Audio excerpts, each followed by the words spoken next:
السلام عليكم ورحمة الله وبركاته. الحمد لله رب العالمين، نحمده ونستعينه ونستغفره ونعوذ بالله من شرور أنفسنا ومن سيئات أعمالنا. من يهده الله فلا مضل له ومن يضلل فلا هادي له. قال الله تعالى في محكم كتابه المجيد بعد أعوذ بالله من الشيطان الرجيم: فويل للمصلين الذين هم عن صلاتهم ساهون. وقال أيضا حبيبنا صلى الله عليه وسلم: أول ما يحاسب به العبد يوم القيامة الصلاة، فإن صلحت صلح له سائر عمله، وإن فسدت فسد سائر عمله. صدق الله العظيم. أيها الإخوة الأعزاء، بعد شكور الله سبحانه وتعالى nakumtakia rehema na amani Bwana wetu Muhammad sallallahu alaihi wasallam, tukiwa tunaendelea kuweza kukumbushana masaili katika makosa yanayopatikana ndani ya swala na nje ya swala. Ikiwa jana tumeweza kuyazungumzia masaili kadhaa kuhusiana na akhtaul musallin, makosa ya wenye kuswali. Sasa leo tena tutaendelea tena, Mola subhanahu wa ta'ala akitukadiria ama akituwezesha kuweza kuwazungumzia tena masaili mawili matatu katika makosa ambayo kwamba yanapatikana katika swala. Ni kwa sababu gani tuchukue darasa kama hii? Sababu ya kuchukua darasa kama hii ni kwa hadithi ya Mtume sallallahu alaihi wasallam akituambia kwamba awwalu ma yuhasabu bihi al-abdu yawma al-qiyamah as-salah, kitu ya kwanza ambapo kwamba itakuwa mja ataenda kuhesabiwa mbele ya Mola subhanahu wa ta'ala pindi akifa, basi ni swala. Baada ya kumwamini Mola subhanahu wa ta'ala, kitu ambapo kwamba inatakikana tilie muhimu zaidi kwa mtu ambaye kwamba ni Muislamu, basi ni ibadati, ambapo miongoni mwa hizo ibada ni swala. Kwa sababu hiyo swala kama lao itakuwa imetengea, lao hiyo swala kama lao itakuwa imekuwa nzuri, maana umeswali kiusawasawa, kwa namna ya Mtume sallallahu alaihi wasallam akituambia kwamba swali kama raaitumuni usalli, swalini kama vile mlivyoniona mimi nikifanya nikiswali. Kwa hiyo kama swala yako itakuwa mashaallah, itakuwa na khushu' ndani yake, itakuwa tumaina, utazingatia arkana kwa ziko ndani ya swala, basi wewe ukadiriwa kwamba katika mambo yako mbele ya Mola subhanahu wa ta'ala itakuwa ni yenye kufaulu, kwa sababu swala kama utafaulu kwa sababu nyingine yote Mola subhanahu wa ta'ala ni mwenye kufanyia wepesi. Ayuha ikhwa, fama qaulukum, sasa hii chukulieni, idha jaa ahaduna yawma al-qiyama wa huwa ahwaju ma yakunu ila al-hasana, mmoja wenu akuja katika siku ya Kiyama alafu akawa na amali nyingi ambazo amezifanya. Katika miongoni mwa hizo amali ambazo amezifanya ni kuwa ameenda haji, ameenda umra, ametoa sadaka, ametoa zaka, lakini akaja mbele ya Allah subhanahu wa ta'ala, fayandura fi salatihi fa idha hiya fasidatun, ikawa amekuja mbele ya Allah subhanahu wa ta'ala, ikawa anaamiliana na watu uzuri katika dunia yake ambapo alikuwa akiishi, ikiwa kwamba amefanya zile vitu vyote ambavyo Allah subhanahu wa ta'ala amemwamrisha kuweza kuzifanya, lakini fayandura fi salatihi fa idha hiya fasidatun, ikawa Allah subhanahu wa ta'ala ni mwenye kuangalia katika swala yake, lakini kaangaliwa katika swala yake. Kwa hiyo miaka 40 ambapo alikuwa akiswali, miaka 60 ambapo alikuwa akiswali, fa idha hiya fasidatun, kwamba zile swala ilikuwa hakuna hata moja ambapo imefanya nini, imekubalika. Na ni wengi tuko hali kama hii, ambao kwamba tunaswali lakini kwa makosa mingi ambayo kwamba yanapatikana, na pengine yale makosa ambayo kwamba yanapatikana ni makosa ambayo kwamba sio maafu, ni makosa ambayo kwamba sio ya kusameheka, na ikawa pengine mtu ile makosa anayopatikana nao katika swala ni makosa ambayo kwamba inamharibia kabisa ile swala, kwamba haitokubaliwa. Kama vile jana tulivyosema, kuna wengine swala yao haikubaliwi kutoka wapi? Kutoka chooni kule nyumbani, wakiwa wanajitayarisha kwa ajili ya nini? Kwa ajili ya swala, kwa namna tulivyoeleza. Tukaeleza tena kuna watu ambao swala zao hazikubaliwi kutoka maana kutawali kwao, hawatawali kwa uzuri, kwa ile namna ambayo wanakuwa tawali. Tulieleza hiyo pia. Ndio tukaeleza tena kuna wale watatu ambao kwamba swala zao hazikubaliki kwa kule kukosekana nguzo katika swala, upinde kija fanya nini? Kule kusimama, ikawa imekosekana tumanina ndani yake, ikawa mtu amesimama lakini hana khushu ndani yake, hana kule kumwogopa Mola Subhanahu wa Ta'ala, ikawa amekuwa ili mradi tu yurauna nasa wala yadhkuruna Allah illa qalila, amekuja kwa ajili yake haonekane kwamba amesimama anafanya nini? Anaswali, lakini katika kule kusimama kwake hakuna hata kitu kidogo kwa kumtaja Allah Subhanahu wa Ta'ala. Amesimama tu anasubiri imam sallallahu alaihi wasallam afanye Allahu akbar. Kwa hivyo hayo yote tunaeleza hivyo ndio. Kwa hivyo fayandhura fi salatihi fa idha hiya fasidatun, je, mtu kama huyo atakuwa hali gani? Fayandhura fi sahifatihi, na mtu kama huyo akawa anaangalia katika kitabu chake, hal fiha min nawafil, je, katika hiyo swala zake kuharibika, je, kuna sunna ambayo kwamba aliziswali kwa ajili ya kufanya nini?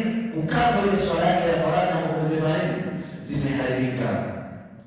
Hatta yajbura biha ba'd khalal as-salah, Mola Subhanahu wa Ta'ala pindi atakapoangalia katika kitabu chake kama kuna sunna ambayo kwamba aliziswali, kwa sababu ile faradhi yake imeharibika, basi zile sunna ambazo zinaswaliwa baada ya swala ama kabla ya swala, huanga inafanya nini? Inakaba ile swala yako ya faradhi kwa kuswali. Kama kulikuwa na makosa madogo madogo, basi ile sunna ufanya nini? Ukaba ile sehemu.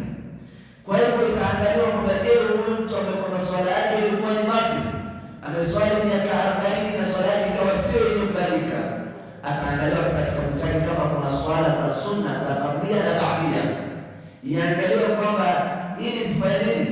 Zipate kukaba zile swala zake za faradhi. Lakini ikiangaliwa tena katika kitabu chake, je, kama kuna sunna, fa idha huwa muksirun fi nawafil aidan, pia vile vile kuna nuksani katika zile za swala za sunna ambazo ameziswali, zile za swala za sunna ambazo ameziswali ambazo zimemsaidia yeye kuweza kukaba zile swala za faradhi, basi Mola Subhanahu wa Ta'ala akiangalia aone kwamba kuna nuksani katika zile swala zake za sunna, wa mudayyi'un laha, ama pengine akawa sio mwenye kuswali zile sunna. Waqad waqa'a fi akhta'in akhallat bi jawhari salatihi faya laha min khasaratin wa nadamati yawmiha, je, itakuwa ni hasara iliyoje kwa mtu kama huyo ambaye kwamba ameswali miaka 80 ama 70, lakini akaja mbele ya Mola Subhanahu wa Ta'ala, ikaangaliwa swala yake na ikakutwa ndani ya swala yake kwamba ni batil, kwamba katika hiyo miaka 40 ama 70 ama 80 kwamba hakuna hata swala moja ambayo aliswali kwa usawa. Na pia ikaja ikaangaliwa katika kitabu chake kama kuna sunna ambayo kama ni kablia ama baadia aliswali, na ikakutwa katika sunna ikawa pia kuna nuksani pia vile vile, ama ikawa ni mwenye kupuza, hakuwa mwenye kuswali. Je, ni hasara yote? Ikawa una amali nyingi umezifanya, lakini umekuja mbele ya Allah Subhanahu wa Ta'ala ukakuta kwamba ni hasara umepata, kwamba zile swala zako hakuna, ambapo kwamba mja akifaulu katika swala mbele ya Allah Subhanahu wa Ta'ala, basi amali zake za nyuma zinafanya nini? Zinakuwa sawa. Lakini kama umefeli katika swala ya miaka 40 kwa ambapo hakuna swala hata moja, je, ile sadaka umetoa, je, hija umeenda, zitakusaidia na nini? Kwa hivyo aidha hakuna hasara kubwa kama hasara kama hii. Tuangalie umuhimu wa kuweza kujua kujifundisha swala na kujifundisha Qur'ani. Tuangalie bwana mmoja alikuwa hiyo siku mtoto wake ameenda madrasa. Baada ya kutoka madrasa, kama ada tunavyojua, basi ikawa wale watoto kufanya nini? Wimba zile nashidu, wimba nashidu. Ikawa baba ametoka kazini, amefika akamkuta mtoto wapi? Ameingia chooni, na huko anafanya nini? Anaimba tala al-badru alaina. Mtoto anaimba vizuri kabisa, tala al-badru alaina. Na yule bwana akasikia yule mtoto anapoimba, ikawa ameudhika sana. Kwa nini amekuwa chooni? Kwa nini amekuwa chooni na alafu anasoma maneno kama haya? Basi ikawa yule mtoto baada ya kutoka kwa choo akawa amefanya nini? Amemtandika ubao kwa ile hasira, akimwambia kwamba kwa nini unafanya nini? Unasoma Qur'ani ndani ya choo. Basi mama ikawa ni mwenye kumuuliza mtoto, kwa nini unalalia? Akawa ni mwenye kumwambia kwamba baba fanya nini? Amemtandika. Ile mama akaenda kwa nani?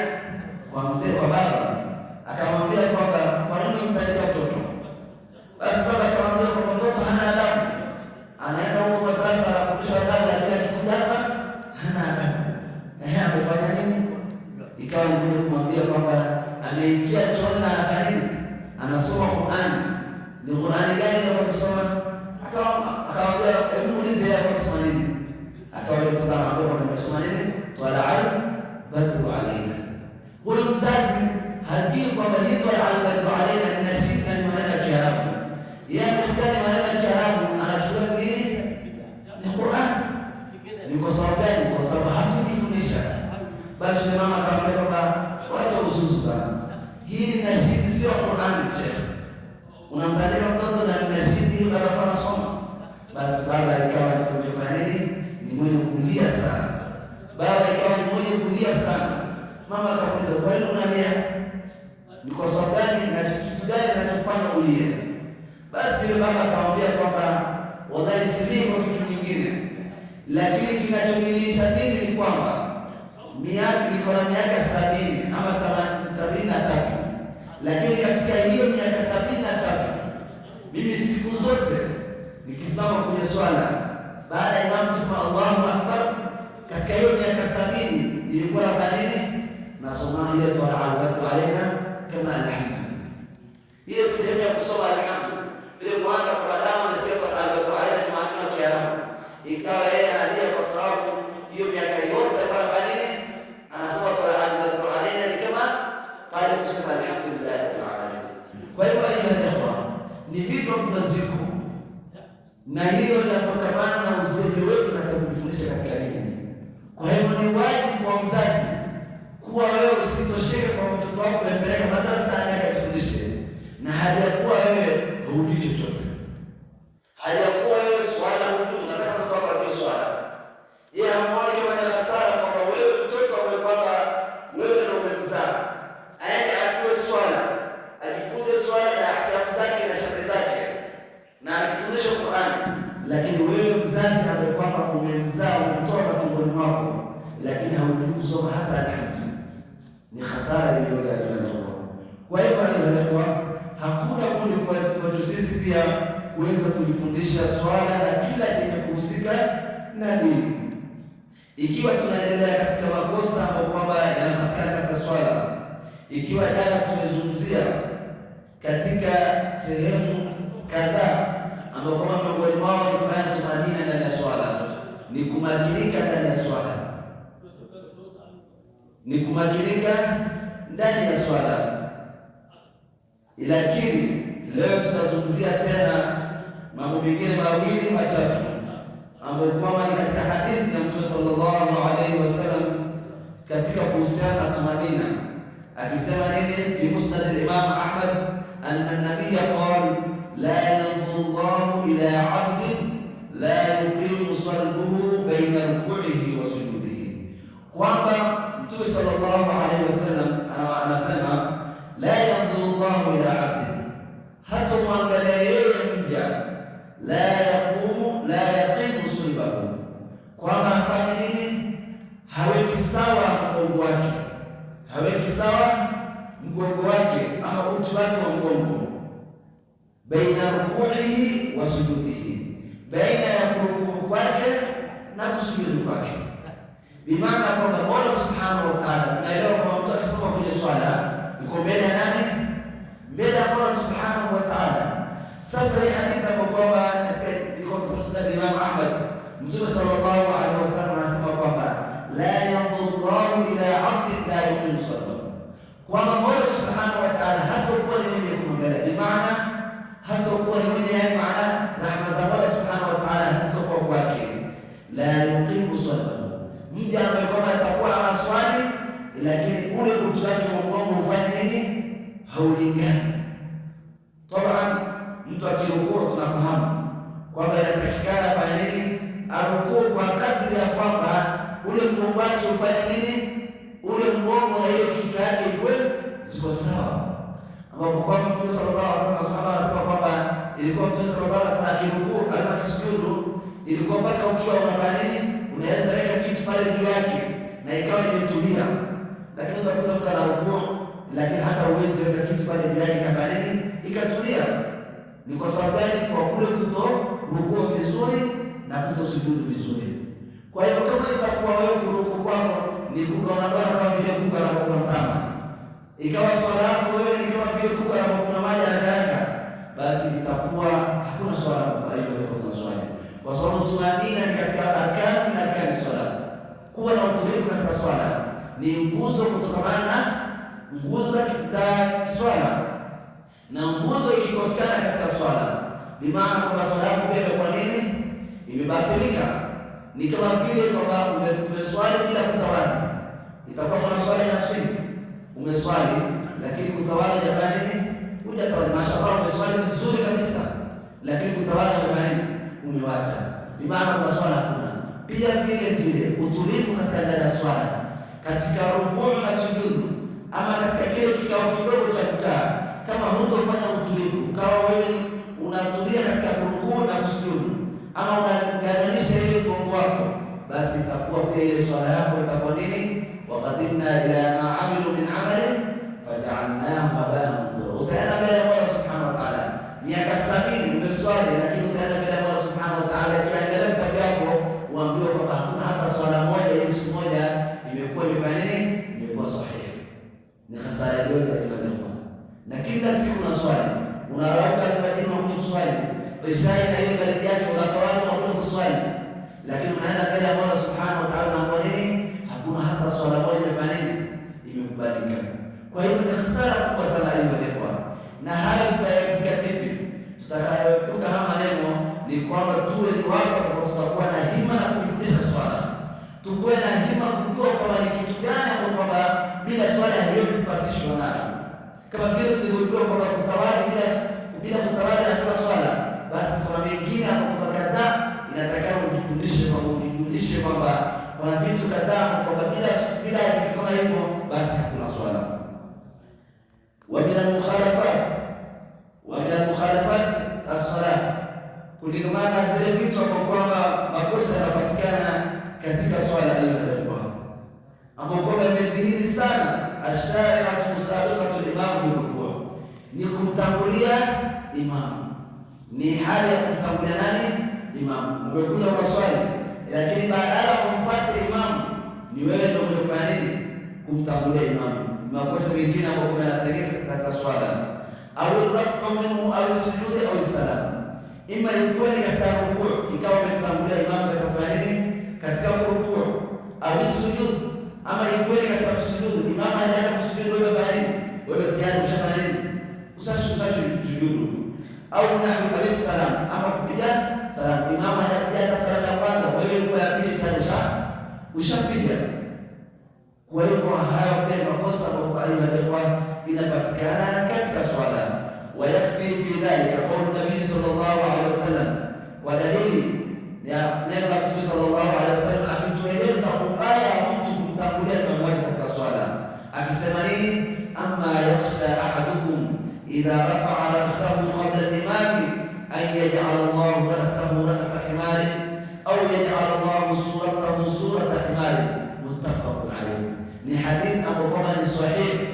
bimaana kama muttafaqun alayhi wa hiya sahih al-Bukhari wa sahih Muslim, kwamba hiyo hadithi haina shaka. Na ukisikia hadithi ambayo ni sahihi ni kwamba iko na daraja ndogo baina ya Qur'ani na hiyo hadithi, bimaana kwamba hiyo hadithi ni ya ukamilifu kabisa, haina maana ya udanganyfu ndani yake katika riwayati zake, ama katika wale watu ambao wamefanya nini, wamepokea hadithi kama ile. Kwa hiyo Mtume sallallahu alaihi wasallam akamwambia, ama yakhsha ahadukum idha rafa'a ra'sahu qabla al-imam an yaj'ala Allahu suratahu ra'sa imam.